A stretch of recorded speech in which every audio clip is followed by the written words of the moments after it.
Wala muna akong boses dyan guys kasi nga bagong bunot ako dyan. Bagong bunot pa yung ipin ko, may nakasalpak pa na goose kaya hindi ako makapagsalita. Ayan. Ganyan na lang ginagawa ko, video lang ako. Kasi hindi ko pa maano yung pagsasalita. Naging pipi ako dyan guys. Pagpasensyahan nyo na. After ko kasi nagpabunot, gumala ako dyan sa Daan Park. Kasi madadaanan lang naman ng MRT, bumaba muna ako dyan. Saglit. Ayan. 3 location ang napuntahan ko sa lagay na yan na bagong bunot. Saan pa kayo guys ha?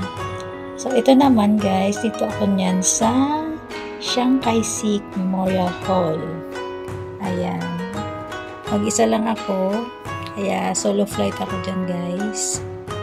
Ilang beses na rin naman ako nakapunta dyan. Kaso, mas gusto ko pa rin pumunta kasi maganda yung place.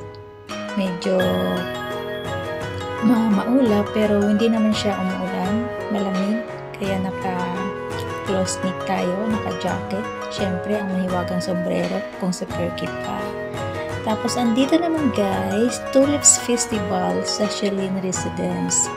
Last na destination ko dito ako guys pumunta kasi yan yung may mga tulips na mga bagong sipol.